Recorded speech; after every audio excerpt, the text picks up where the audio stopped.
여러분 안녕하세요. 송병현 교수입니다. 국민복음 세상을 깨우는 말씀을 통해서 하나님께서 주시는 믿음으로 세상을 살아가는 그런 시간이 되기를 소망합니다. 오늘도 세 분 함께 하셨습니다. 안녕하세요. 안녕하세요. 자, 지난주에 우리는 이 에스겔 선지자가 이 바벨론에 사는 장로들을 맞이한 이야기로 이제 마무리를 했었습니다. 네. 그런데 장로들이 들어오자마자 그들은 분명히 하나님의 말씀을 구하러 왔는데 하나님은 노발대발하시면서 절대로 안 가르쳐 준다고 하시죠.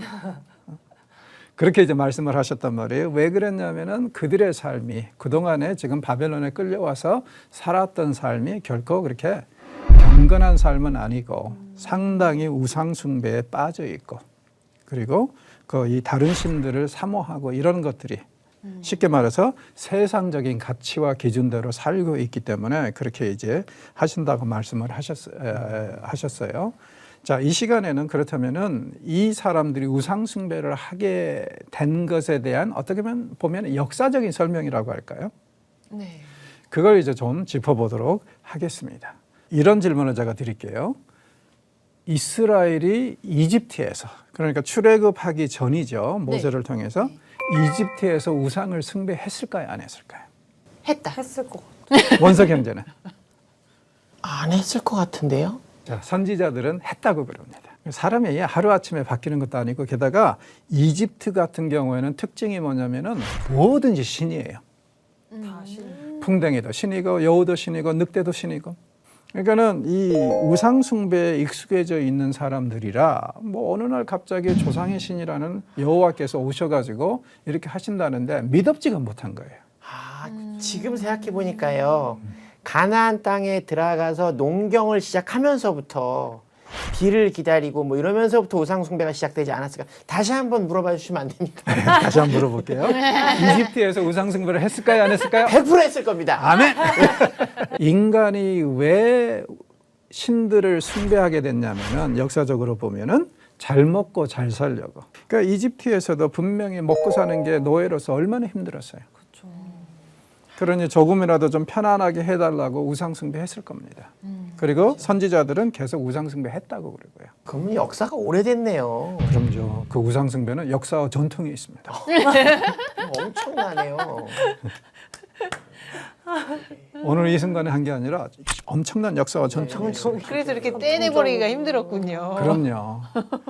그래서 이제 이 이집트에서 이들의 삶을 보면은 하나님이 우리를 일방적으로 은혜로 구하셨다는 말이 무슨 말인지 새삼스럽게 깨달을 수 있습니다. 그리고 우리 모두가 경건해져서 성도가 된 게 아니라, 크리스천이 된 게 아니라 죄인일 때 하나님이 구원하셔서 크리스천이 됐다는 거. 그래서 이제 우리는 이런 점에서 이제 저런 걸 좀 많이 생각해야 돼요. 요즘에 교회 문턱이 좀 높아졌다는 생각이 안 드세요? 우리가 좀 반성을 해야 되는 게, 교회 가서 사람 대접 받으려면 돈도 좀 있어야겠고, 학벌도 좀 있어야겠고, 말빨 좀 있어야겠더라. 그래야지 대우를 받겠더라. 근데 나는 이거 없다. 그래서 안 간다. 그럼 세상과 다를 바 없네요, 교회도요. 그렇게 돼버렸죠. 세상보다 저는 더하다 생각했어요. 예, 어떤 때는 그렇죠. 네, 안타까운 더하다 게. 생각이 그때 있어요. 그래서 이제 그런 변명이 나올 정도라면은 우리가 지금 세상에 비춰주는 그 이미지가 뭔가 좀 잘못됐고 이게 왜곡됐다고 얘기만 할 게 아니라 우리 자신이 좀 반성해야 된다고 저는 생각해요. 네, 맞아요. 복음이 너무 고급화되지 않았나. 그런 부분들을 좀 우리가 좀 생각해 볼 필요가 있습니다. 우리가 죄인 되었을 때. 그래서 이제 저는 교회가 쉽게 말해서 재떨이는 못 놔주더라도 그냥 화장실에서 담배 냄새가 나면 죄인 냄새하고 그거 기뻐해야 된다는 거예요. 담배 끊고 오라고 하지 말고 담배 피워도 좋으니까, 재떨이는 못 놔주지만 담배 피워도 좋으니까 와라. 일단 그렇게 문턱이 낮아져야 돼요. 그 주만 좋아하지 말고 이 주님도 좀 좋아해봐라. 그래서 토요일 날 밤에 실컷 저 주를 좋아했다 할지라도 일요일 날 이 냄새가 나더라도 와라. 그리고 와서 계속 신앙생활 하면서 하나님이 어떻게 당신을 변화시키는지를 경험해보라. 이렇게 열려 있으면 좋겠어요, 사실. 네. 근데 우리는 지금 굉장히 경건하고 거룩하고, 그래서 교회 가려면은 술도 끊어야 되고 담배도 끊어야 되는 조건이 많아지는. 그런 이제 생각을 가지고 있는 세상 사람들하고 살고 있단 말이에요. 제가 얼마 전에 그런 생각을 했거든요. 교회는 다 거룩한 사람들만 다녀. 참 신기한 일이지. 그런데 더 재밌는 거는 운동을 하려고 짐에 가보면 운동이 필요한 사람은 없어. 다 날씬한 사람들만 운동을 하고 있어. 왜 이렇게 세상이 모순되지? 수영장에 갔는데 왜 뚱뚱한 사람이 없지? 마라톤을 뛰는 사람 중에는 왜 운동하는 사람 중엔 뚱뚱한 사람이 없지? 진짜 운동이 필요한 사람은 왜 짐을 찾지 않는 거지? 교회는 진짜 문제가 많은 사람들이 와야 되는 거 아닌가? 근데 교회는 왜 다 거룩한 사람들만 있지? 이런 생각을 했던 적이 있거든요.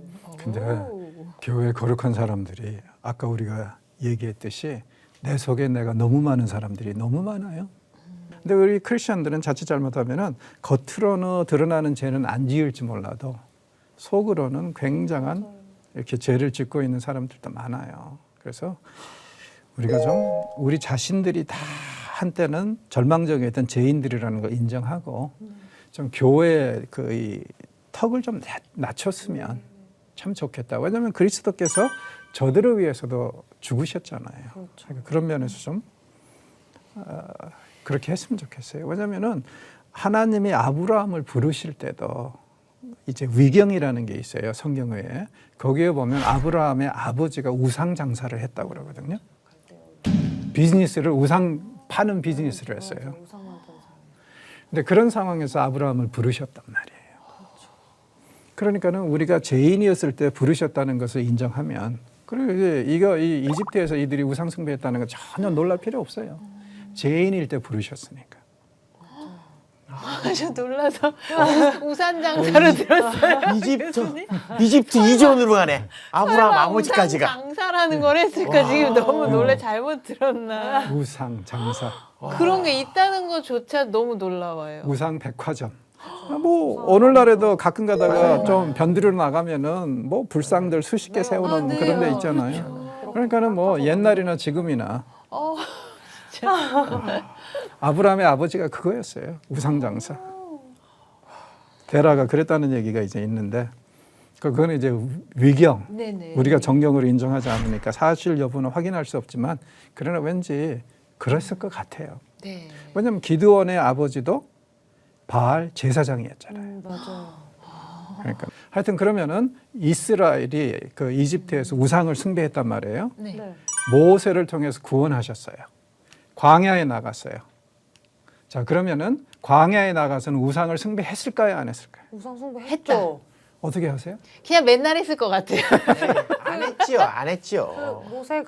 모세가 하나님께 십계명을 받고 맞아요. 내려왔을 때 금송아지를 네, 만들고 춤추고 금송아지. 있었잖아요. 금송아지도 있었고 바알 부월도 바알, 있었고 네, 맞아요. 그다음에 나중에 모압 여인들하고 이렇게 할 때도 맞아요. 우상이 연관이 네. 돼 있고 등등 아, 있었다, 맞아. 계속해서 있었어요. 계속 있었어요. 계속 있었어요. 불기둥, 구름 기둥이 있었는데 어떻게 우상 숭배를 했겠어라고 지금 생각을 했거든요. 그 밑에서 있었고. 그 밑에서. 바로 그 밑에서 이렇게 그러니까요. 이게 어쩔 수가 없어요. 그러니까는 광야 시절에도 분명히 우상을 숭배했어요. 네. 매일 만나가 떨어지는데 그렇죠. 메추라기가 떨어지고. 배고플 땐 먹지만 또 우상이 생각나면 네, 또. 먹는 거하고 신앙은 다르다 이거예요. 그러니까. 정말 맞아요. 대단한 존재군요, 우리는. 네, 우리는 정말 위대합니다. 배통이 커요. 그래서 먹는 건 좋아하는데 여기에 이 머리가 좀 이렇게 지능이 컸으면 좋겠는데 하나님을 잘 깨닫지 못하는 것 같아요. 그러니까 하나님이 얼마나 열불이 나셨겠어요. 이집트에서는 그렇다 치더라도 광야는 어느 정도냐면은 마실 물, 먹을 물이 없어서 풀 한 포기가 귀한데니까 여기는 완전히 하나님만 의지해야지 살 수 있거든요. 그래서 이제 성경에 보면은 아주 굉장히 중요한 일이나 이런 것들은 광야에서 시작이 돼요.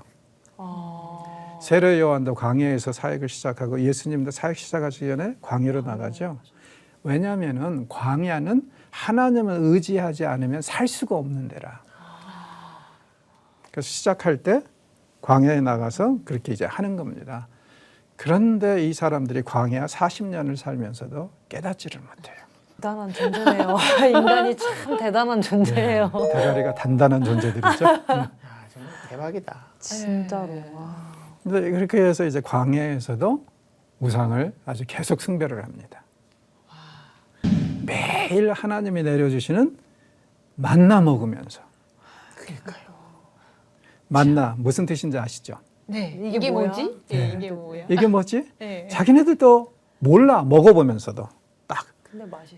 경상도 말로 이거 먹고 먹어보고 이거 먹고 아주 신비로운 음식을 먹으면서도 하나님이 내려주신 신비로운 음식을 먹으면서도 계속 우상을 숭배해요.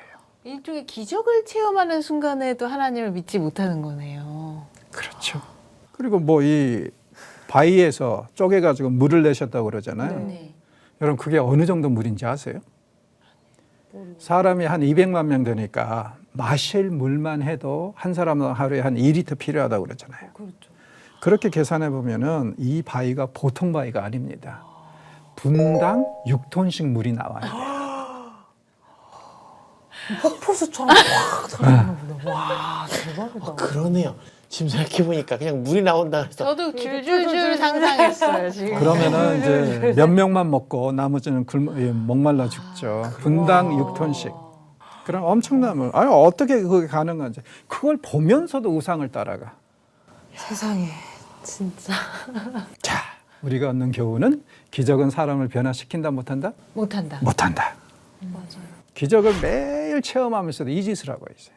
우리는 역시 기적이나 이런 것보다는 하나님의 말씀에 의존해야 된다.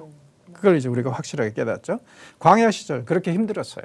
그래서 이제 결국에는 가데스 바네아에서 사고만 안 쳤으면 불신만 안 했으면 금방 일주일이면 들어갈 길을 40년을 돌아옵니다. 그게 이제 성경의 이야기인데 그러면은 40년을 돌아왔으면은 어떻게 잘했나요? 잘 못했죠. 계속 가나안 시절은 어땠을 것 같아요? 우리 원서 경제가 굉장히 잘 알았을 것 같은데. 네, 뭐 엉망진창이었죠. 기우제 지내고 난리 문화가 났겠죠? 막 굉장했다고 들었어요. 그때부터가 진짜였죠. 네. 그 이 정착하자마자 역사를 기록하고 있는 게 사사기죠. 네. 네. 거기에 보면은 쉽게 말해서 이스라엘은 우상 백화점을 차려놨습니다. 이런 우상 저런 우상 뭐 찢어진 우상 다 있어요. 찢어져 웃어. 다 있습니다. 그래서 완전히 우상 이렇게 중독되어 있는 그런 상황, 이 가나안 시절. 그러면은 이집트에서도 그랬고, 광야에서도 그랬고, 그 다음에 가나안에서도 그랬다면 정말 하나님이 오래 참으셨다. 얼마나 속이 터지셨을까 진짜. 처불이 얼마나 나셨을 거예요. 답답하셨을까 이런 생각이 들어요. 제가 말씀드렸잖아요. 하나님한테 더 부분적인 책임은 있다고. 안 보이시는 게 문제라고. 보여주셨잖아요. 6톤씩 물도 뿜어내시고 그러니까요. 아니 근데 만나도 주시고. 나하고 나타나셔서 모습을 보여주셔야 됐는데 자꾸 안 보여주시니까 그래서 가나안 시절에도 아주 왕성하게 우상 숭배를 합니다. 왕성. 아주 왕성. 그러니까 역사와 전통이 있어요.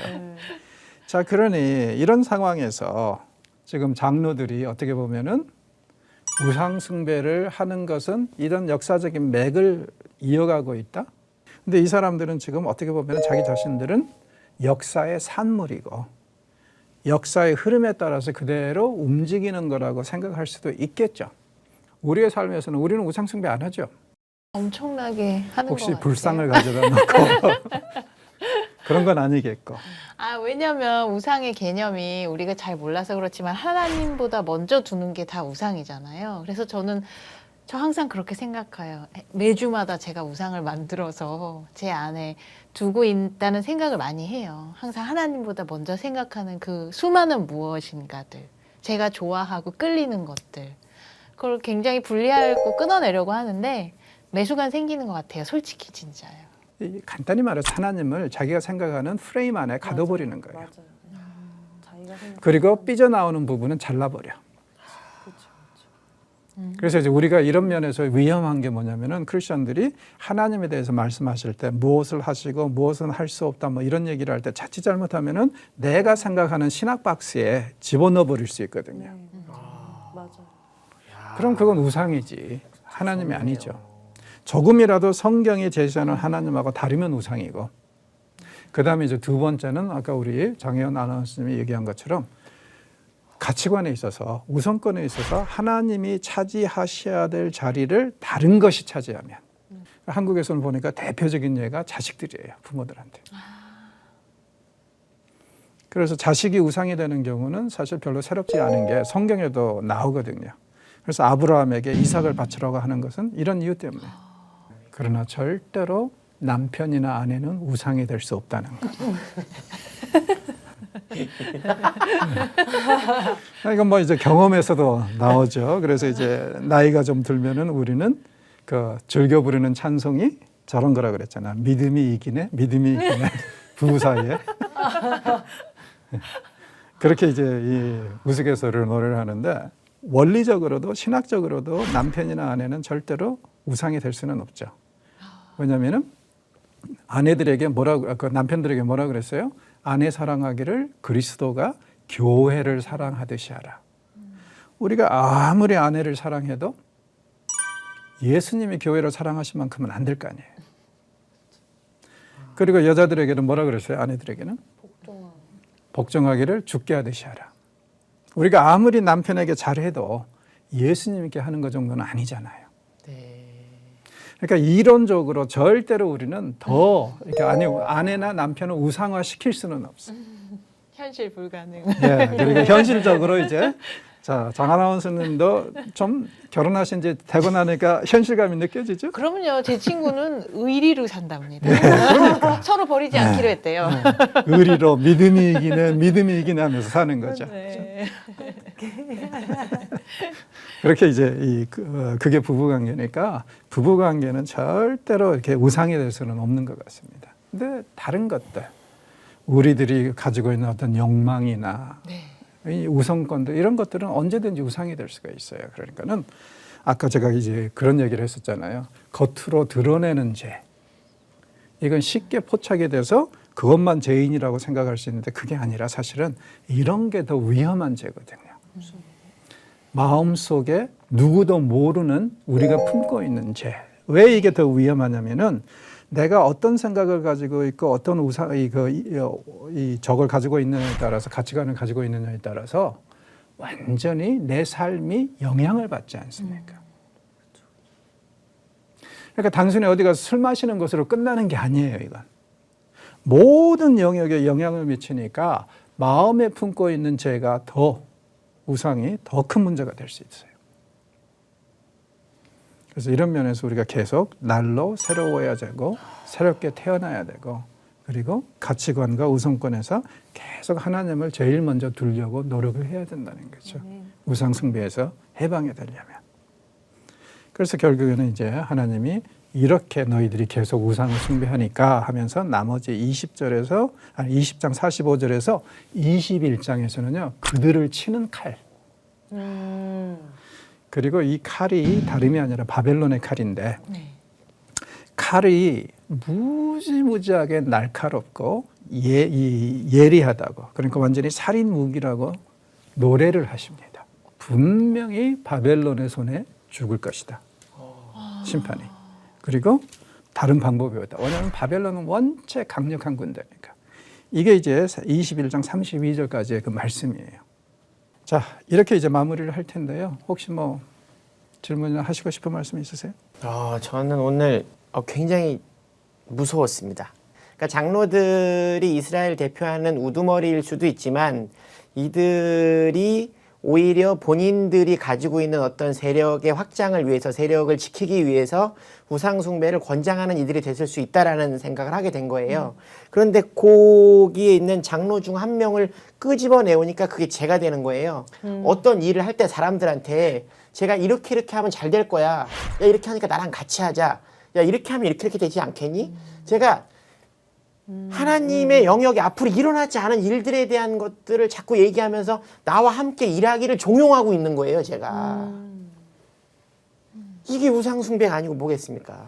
미안한 얘기죠. 우리의 기도도 녹화해가지고 들어보면 많이 그런 것 같아요. 저도 맨날 그렇게 살았던 거. 많은 사람들이 하나님께 뜻을 구한다고 하면서 기도하지만 사실은 가만히 분석해 보면은 이미 결정하고 와요. 네, 맞아요. 맞아요. 저도 그래요.